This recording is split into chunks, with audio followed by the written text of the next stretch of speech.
자, 오늘은 특별히 우리 부활절을 이제 한 주간을 앞두고 있는 이제 종려 주일로 이렇게 지키고 있습니다.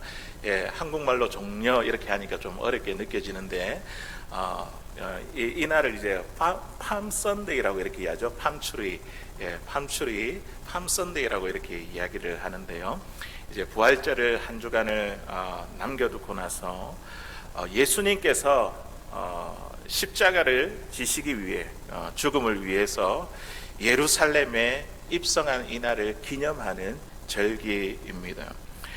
주님께서 나귀를 타시고 구약의 예언대로 나귀를 타시고 예루살렘에 입성하실 때에 많은 사람들이 예수님이 가는 그 길 위에 자신의 그 겉옷을 펼쳐놓고 그리고 종려나무 가지, 팜추리 이 나무 가지를 흔들며 그들이 호산나 다윗의 자손이여 이렇게 외치며 예루살렘에 들어갔던 그날을 기념하는 그런 주일입니다. 오늘이 우리 죄를 담당하기 위해 예루살렘에 입성하신 그 주님의 모습을 우리가 되새기며 또 주님의 그 십자가의 고난, 이 한 주간이 이제 고난 주간인데 그 십자가의 고난을 깊이 묵상할 수 있는 이 한 주간이 될 수 있기를 주의 이름으로 간절히 소원합니다.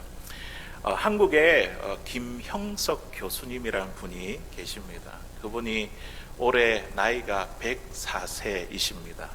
혹시 이분보다 나이가 높으신 분이 계시는가요? 안 계시죠? 예, 104세의 나이로 저술 활동을 하고 또 강연 활동을 하고 있습니다. 한국의 철학자로서는 살아있는 철학자로서는 지금 최고령 철학자로 또 글을 쓰고 있는 수필가로 그렇게 알려져 있습니다. 이분이 죽음을 준비하면서 쓴 책이 100년을 살아보니 그런 책인데요. 우리가 감히 이런 책을 적을 수 없겠죠. 100년을 살아본 사람만이 적을 수 있는 책이겠죠. 100년을 살아보니 이런 책인데 그 책 가운데에 한 챕터가 이런 제목이 있습니다. 다 떠나고 나면 무엇이 남는가? 다 떠나고 나면 무엇이 남는가? 저는 이 챕터에 있는 내용을 읽으면서 제 마음 가운데 잔잔히 여운을 남긴 한 문장이 있습니다. 100년을 살아보니 나에게 남는 것은 사랑밖에 없더라. 예. 100년을 살아보니 나에게 남는 것은 돈도 아니고 또 내가 이루어온 업적도 아니고 사랑밖에 없더라. 참 이 말이 제 마음 가운데 잔잔한 여운이 되었습니다. 지난번 설교 때에도 한번 이 이야기를 한번 나눈 적이 있는 것 같습니다. 이 김 교수님은요 100세가 넘는 노령이기 때문에 내년을 기약할 수가 없습니다. 그래서 내년에 이렇게 스케줄을 잡을 수 없다고 이렇게 이야기를 하더라고요. 그리고 가깝게는 다음 달을 약속할 수 없습니다. 그분이 나이가 들어가니까 이렇게 이야기합니다. 나이가 들어가니까 건강도 잃고 기억력도 잃고 또 주변에 사랑하는 사람이 떠나고 그런 걸 잃고 소유욕도 없어지고 유명해지고 싶은 명예도 없는데 그런 가운데 남는 것은 사랑이더라. 이런 이야기를 했습니다. 그동안에 내가 받은 사랑과 내가 베푼 사랑을 한번 생각해 보니까 내 인생이 너무 참 행복하다 이런 느낌이 들었다고 합니다. 100세를 넘은 이 노 철학자의 말처럼 이 세상을 떠날 때에 우리에게 남는 것은 사랑밖에 없습니다. 우리가 예수님을 믿는다고 한다면 예수님을 나의 구주로 우리가 영접해서 예수님을 믿은 사람이 되었다고 한다면 믿는 사람들에게 나타나는 결정적인 증거가 있습니다. 그게 무엇일까요? 그것은 바로 사랑입니다. 사랑. 나에게 사랑이 있는가? 이 시간 이 사랑이라는 기준을 가지고 우리 자신, 우리의 모습을 한번 살펴볼 수 있기를 바랍니다. 나에게 과연 사랑이 있는가? 주변 사람들로 하여금 내가 사랑 많은 사람이다 그렇게 듣고 있는가? 주변 사람들을 위한 사랑의 수고가 나에게 있는가? 이 사랑이 우리의 삶 가운데 기도의 제목이 되어야 될 줄로 믿습니다. 그래서 오늘 이렇게 기도하십시오. 오늘 말씀을 통해서 하나님, 내가 사랑으로 소문나는 사람이 되게 해 주십시오. 또 우리 가정이 사랑으로 소문난 가정이 되게 해 주십시오. 또 우리 자녀들이 사랑으로 소문난 자녀들이 되게 해 주십시오. 그리고 바라기는 우리 교회가 이 덴버 지역 가운데에 사랑으로 소문난 교회가 되게 해 주십시오. 이것이 저와 여러분들의 기도 제목이 될 수 있기를 주의 이름으로 간절히 소원합니다. 오늘 본문에는요, 예수님께서 십자가의 죽음을 앞두시고 제자들에게 사랑의 본을 보여주셨습니다. 1절에 있는 말씀에 보니까 예수님의 사랑이 어떤 사랑인가 우리에게 나타내 보여주고 있는데, 우리 같이 한번 읽어보도록 하겠습니다. 시작. 유월절 전에 예수께서 자기가 세상을 떠나 아버지께로 돌아가실 때가 이른 줄 아시고 세상에 있는 자기 사람들을 사랑하시되 끝까지 사랑하시니라. 아멘. 자, 여기에서 볼 수 있는 예수님의 사랑은 어떤 사랑입니까? 끝까지 사랑하시는 사랑이죠. 끝까지. 주님은요, 세상을 떠나 아버지께로 돌아갈 그때를 아셨습니다. 그때를 안다는 것은 이제 십자가의 죽음이 본인에게, 자신에게 임박해 왔다는 것이죠. 예수님은 이제 곧 세상을 떠나는 이 마지막 시간 가운데에 이 시간을 보내면서 제자들과 함께 지금 이루고자 하시는 그 일들은 무엇일까요? 그가 제자들에게 지금 남기려고 하는 그 일은 무엇일까요? 그것은 바로 사랑이라는 거죠. 사랑. 세상에 있는 자기 사람들을 사랑하실 때 끝까지 사랑하시니라. 우리 예수님의 사랑은 끝까지 사랑입니다. 끝까지. 우리를 끝까지 사랑하시는 사랑입니다. 끝까지 사랑은요, 우리가 어떠한가에 따라서 변경되거나 취소되는 사랑이 아닙니다. 변함이 없고 처음부터 끝까지 동일한 사랑, 그게 끝까지 사랑이죠. 신실한 사랑입니다. 우리가 주님을 배반하고 주님의 품을 떠났다 할지라도 우리 주님이 어떻게 하십니까? 그래, 나 떠나 같이 그래 잘 먹고 잘 살아라 내버려 두는 그런 사랑이 아니라 그대로 내버려 두지 아니하시고 포기하지 아니하시며 끝까지 추적하시는 끝까지 사랑이라는 것이죠. 우리 올 초입니까? 우리 요나스에 있는 말씀을 함께 우리가 나누었는데요. 마치 요나가 여호와의 말씀에 불순종하여 다시스로 가는 배를 탔지만 우리 하나님께서 어떻게 하셨습니까? 그를 포기하지 아니하시고 끝까지 추적해 오신 것 같습니다. 아마 이 자리에 앉아 있는 저와 여러분들 가운데에 주님을 피해 도망갔다가 끝까지 추적하는 사랑 때문에 이 자리에 앉아 있는 분이 계시는지 모르겠습니다. 하나님은 요나를 변화시키기 위해 지중해를 큰 바람으로 뒤집어 엎으시고, 하나님은 이 요나 한 사람을 위해 엄청난 비용을 들이셨습니다. 사랑에는요, 엄청난 수고와 희생과 대가가 따릅니다. 하나님께서 우리를 사랑한다고 하실 때에 말씀을 통해서 우리가 하나님이 우리를 사랑한다는 말씀을 듣지 않습니까? 하나님이 우리를 사랑한다고 하실 때에 이 사랑은요, 그냥 말로 표현된 사랑, 글로 표현된 사랑이 아닙니다. 하나님은요, 이 사랑을 나타내기 위해 어떻게 하셨습니까? 당신의 사랑하는 이 아들을 우리에게 보내어 주셨고, 그리고 이 아들 예수 그리스도는 십자가에 죽으시는 엄청난 사랑의 수고가 있었습니다. 이것이 바로 주님께서 우리에게 보여주시는 끝까지 사랑입니다. 예수님은 지금 십자가를 앞에 두고 세상을 떠나기 전에 내가 너희를 끝까지 사랑한다, 이거를 보여주기 위해 지금 무엇을 하고 있습니까? 오늘 말씀 읽어보니까 세족식과 또 성찬을 준비하시고 그들에게 베푸시는 것을 보게 됩니다.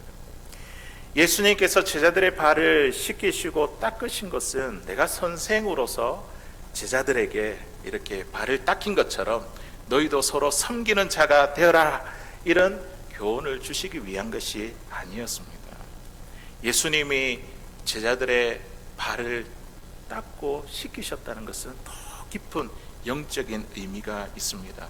그것이 무엇이냐면 바로 그들의 더러운 죄를 씻겨주고 계신 것이었습니다. 8절에 있는 말씀에 보니까 베드로가 이렇게 이야기합니다. 자신의 발을 닦으려는 예수님에 대해서 우리 같이 한번 읽어볼게요. 시작. 베드로가 이르되 내 발을 절대로 씻지 못하시리다. 예수께서 대답하시되 내가 너를 씻어주지 아니하면 내가 나와 상관이 없느니라. 아멘. 예수님께서 베드로의 발을 씻기려고 할 때에 베드로는 어떻게 했습니까? 그 발을 내어놓지 않았습니다. 완강하게 거부했습니다. 내 발을 절대로 씻지 못할 것입니다. 베드로의 입장에서 한번 생각해 보면 예수님은 나의 스승이시고 그리고 주가 되시는 분이신데 감히 나의 더러운 발을 이렇게 씻어준다고 생각하니까 너무 황송하게 이렇게 여겨진 것이죠. 그렇기 때문에 완강하게 거부한 것이죠. 그런데 우리 주님이 베드로에게 뭐라고 말씀하셨습니까? 내가 너의 발을 씻어주지 않냐면 내가 너와 뭐가 없다고요? 상관이 없다. 아무런 상관이 없다. 그렇게 말씀하셨습니다. 예수님이 제자들의 발을 씻기신 이 의도는 단순히 제자들의 발을 씻기고 섬기기 위해서 이거를 보여주신 것이 아니라 바로 그들의 더러운 죄를 씻기신 것입니다. 예수님은 이들이 자기를 부인하고 뿔뿔이 흩어질 것을 아셨습니다. 그럼에도 불구하고 그는 이 세상을 떠나기 전에요, 자기 사람들을 사랑하시되 끝까지 사랑하시는 그 표현으로 제자들의 발, 그들이 앞으로 배반하고 흩어질 것을 아는 그 마음을 품고 발 씻기는 사랑으로 끝까지 사랑을 표현하셨습니다.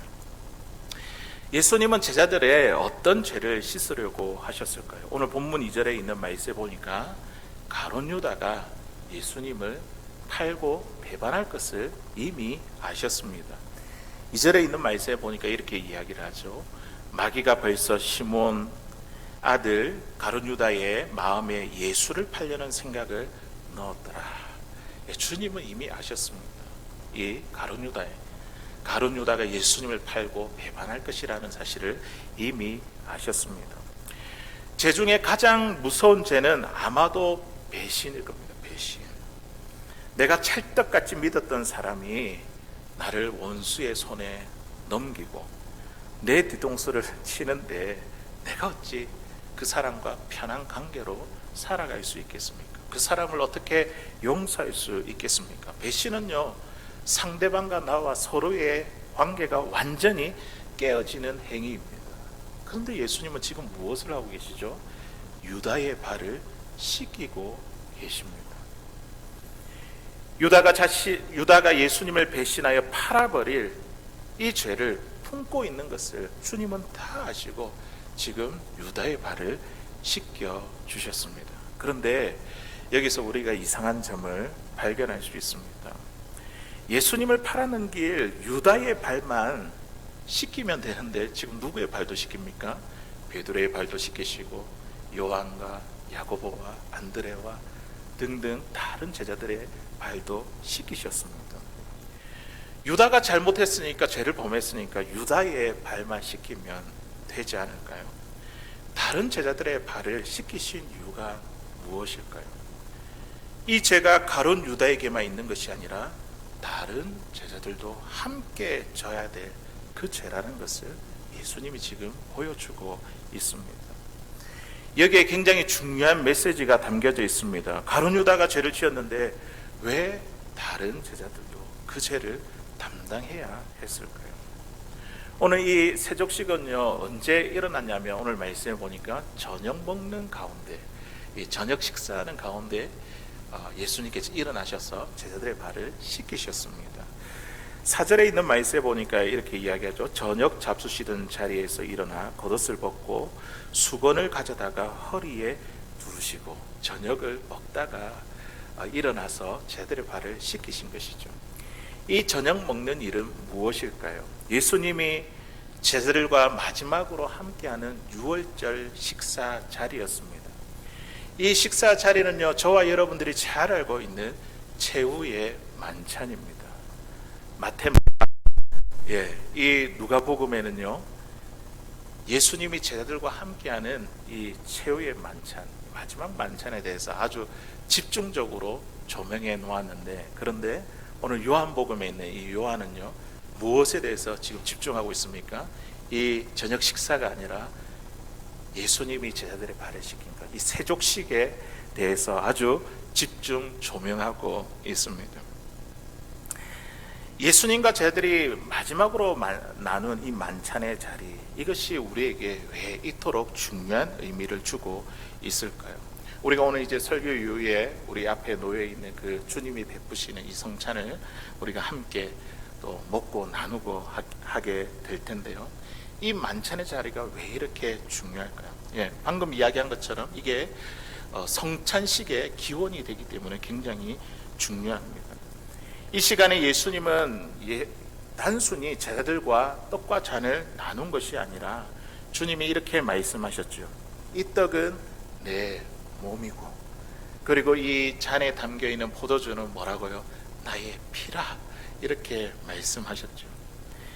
이 의식은 주님께서 제정하신 의식이었고, 그리고 이 의식을 내가 다시 오는 그날까지 계속해서 행하라, 나를 기념하라, 그렇게 명령하셨습니다. 성찬에서 굉장히 중요한 의미, 주님의 몸인 떡을 먹고 주님의 핀 잔을 마심으로 우리가 어떻게 되었다고요? 주님과 한 몸이 되었답니다. 주님의 떡을 먹는다는 것은요, 그냥 단순히 빵을 먹는 것이 아니라, 떡을 먹는 것이 아니라 이게 주님의 몸이라 하셨잖아요. 그리고 우리가 잔을 마실 때에 단순히 포도주가 아니라 나의 피라고 하신 것은 주님과 함께 우리가 한 몸이 되었다는 것을 우리에게 이야기해 주고 있습니다. 예수님은 이미 제자들과 함께 이렇게 떡과 잔을 나누면서 내가 너희들과 하나다, 한 몸이다, 그렇게 말씀하셨습니다. 제자들은 주님이 주신 떡과 잔을 먹고 마심으로 이미 주님과 한 몸이 되었습니다. 주님은 아셨습니다. 오늘 밤에 내가 잡히게 되면 제자들이 나를 떠나고 부인할 것에 대해서 알고 계셨습니다. 너희가 나를 부인하고 떠날 것이지만, 그러나 나는 나를 떠나는 너희를 절대 포기하지 않을 거야. 지금 이 성찬을 통해서, 이 만찬을 통해서 주님이 제자들에게 하고 있는 말씀입니다. 왜냐하면 내가 너와 한 몸이잖아. 제자들에게 내가 너와 한 몸이잖아. 내가 너와 한 몸이 되었는데 어떻게 내가 너희를 버릴 수 있겠느냐? 너희가 나를 부인하고 나를 버린다 할지라도 나는 너희를 절대 버리지 않을 것이야. 너희를 끝까지 사랑할 것이야. 이것이 바로 예수님께서 제자들에게 베푸신 성찬의 의미, 또 우리가 이렇게 빵을 나누고 잔을 나누는 이 성찬의 의미입니다. 우리가 죄를 지으며 살 것을 주님 다 아십니다. 그런데 그런 가운데서도 우리 주님은요, 너를 버리거나 결코 떠나지 아니할 거야. 너를 끝까지 사랑할 거야. 이 끝까지 사랑이 성찬 의식에 담겨져 있습니다. 예수님은 이 성찬의 의식으로만 끝내지 아니하시고 십자가의 죽음을 통해서 끝까지 사랑을 보여주셨습니다. 그런데 여기서 우리가 굉장히 중요한 또 사실은 무엇이냐면, 오늘 1절에 자기 사람들을 사랑하시되 끝까지 사랑하시니라, 이 자기 사람이 제자들 뿐만 아니라 여기에 앉아있는 저와 여러분들이 다 포함되어 있습니다. 우리 주님은 우리를 사랑하시되 끝까지 사랑하시는 분이십니다. 주님이 베푸신 이 성찬의 은혜는요, 참 신비하고 놀랍습니다. 우리가 주님을 버리고 주님의 마음을 아프게 한다 할지라도 주님이 우리와 한 몸을 이루시겠다는 그 메시지, 얼마나 놀랍습니까? 우리는 주님의 그 사랑의 너비와 길이와 그 높이와 깊이가 얼마나 큰지 우리는 측량할 수 없습니다. 우리가 이제 말씀 후에 함께 성찬을 나눌 때에 너희가 나를 버릴지라도 나는 너를 결코 버리지 아니하겠다, 이 메시지를, 끝까지 사랑하시는 그 주님의 메시지를 우리 마음에 깊이 새기고 그 주님의 사랑을 경험하는 사랑하는 저와 여러분들 다 될 수 있기를 주의 이름으로 간절히 소원합니다. 이 성찬의 은혜는요, 예수님과 한 몸이 되는 것에만 그치지 않습니다. 여기에 또 다른 은혜가 있습니다. 그게 뭐냐면 성찬을 받는 사람들끼리도 한 몸입니다. 주님과 한 몸이 되었고 이 떡과 잔을 나누는 우리도 한 몸이 되었습니다. 성찬을 받는 제자들이 주님과 한 몸이 되었고, 그리고 성찬을 함께 받았던 이 제자들이 서로 한 몸이 되었다는 것을 말씀하고 있습니다. 고린도전서 10장 17절에 있는 말씀을 보니까 여기에 대해서 명확하게 이렇게 증거하고 있습니다. 우리 같이 읽어보겠습니다. 시작. 떡이 하나요 많은 우리가 한 몸이니 이는 우리가 다 한 떡에 참여함이라. 아멘. 지금 성찬을 이야기를 하고 있죠. 떡이 하나요, 떡덩이가 하나인데 이거를 나누지 않습니다. 한 덩인데 나누잖아요. 지체에 따라서 나누는데 이게 하나다는 것. 우리가 이 떡을 떼서 나누어 먹지만 결국은 이 떡이 하나인 것처럼 우리가 한 몸이라는 것을 말씀해 주고 있습니다. 우리가 한 떡에 참여하는 한 몸이 되었습니다. 성찬을 받는 우리가 한 몸이라는 사실에 엄청난 메시지가 담겨져 있습니다. 주님께서 내 이웃을 내 몸처럼 그렇게 사랑하라고 말씀하셨잖아요. 우리가 사랑한다는 것은요, 서로를 사랑한다는 것은요, 단순히 우리가 돕고 섬기고 그 사람에 대해서 비판하지 않고 이런 차원의 사랑이 아닙니다. 우리가 한 몸이라고 하는 것은 그 사람의 몸이 나의 몸이 되는 것입니다. 다시 말해서 그 사람의 아픔이 나의 아픔이 되는 것이고요, 그 사람의 기쁨이 나의 기쁨이 되는 것입니다. 그 사람의 허물과 죄가 나의 허물과 죄가 되는 것입니다. 그 사람의 허물을 우리가 함께 지는 이 한 몸이 되는 거예요. 이것이 성찬이 주고 있는 엄청난 메시지라는 것이죠. 우리가 다시 말씀으로 돌아가겠습니다.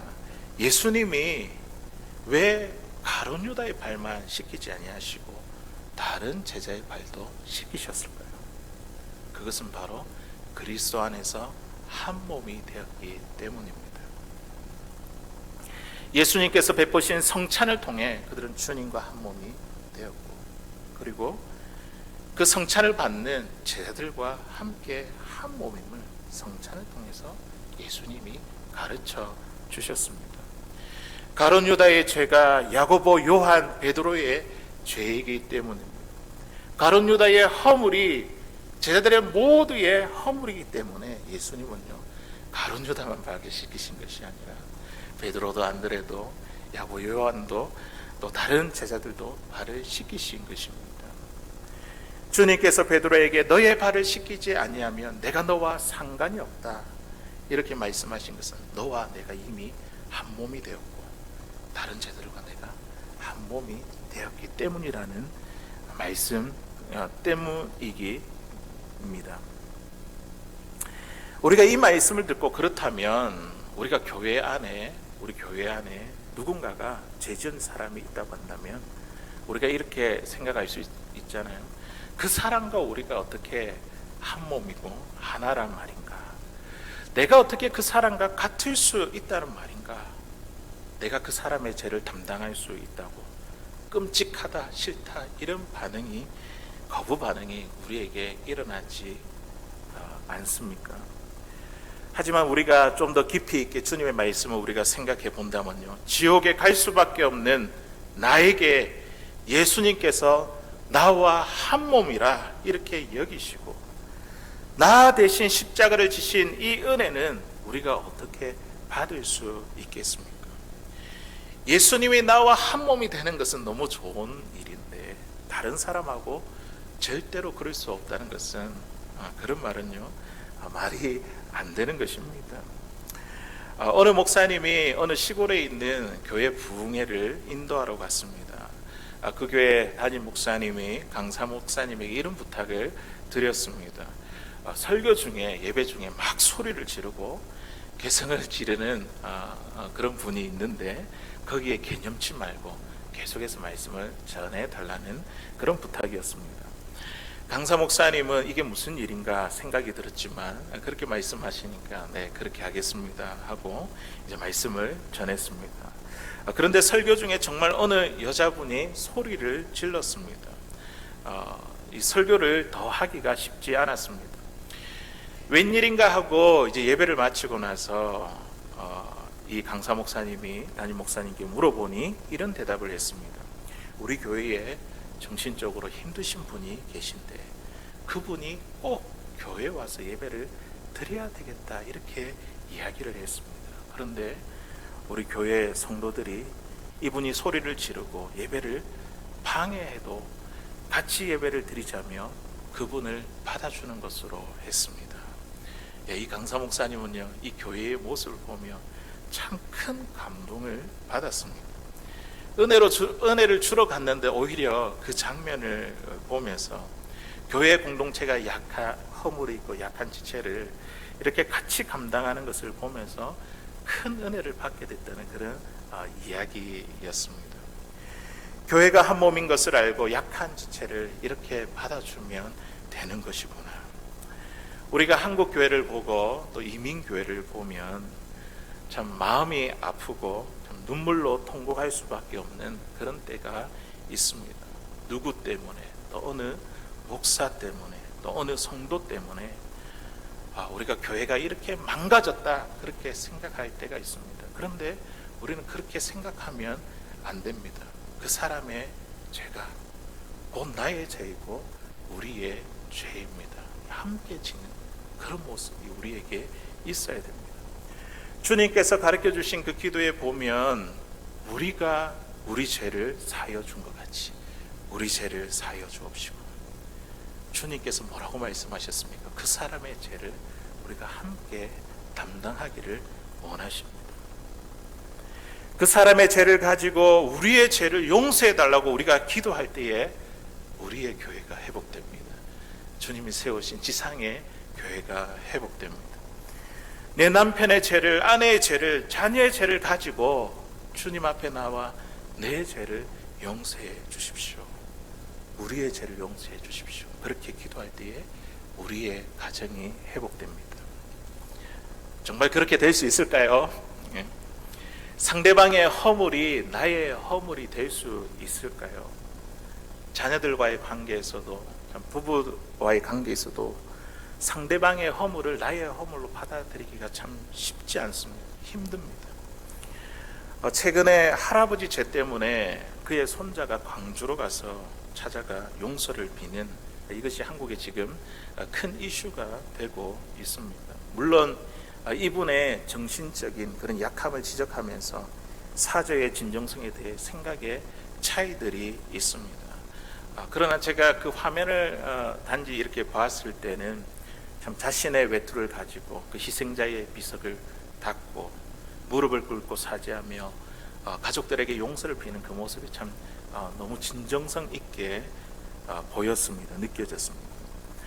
손자가 양심의 가책을 느껴 할아버지의 죄를 감당하는데 예수님이 나와 한 몸이라 여기시고 나 대신 십자가라 지신 이 은혜를 받아 누린다면 우리가 상대방의 이 허물을, 우리 옆에 있는 교회 지체의 그 허물을, 그의 약함을 우리가 어찌 받아들일 수 있지 않겠습니까?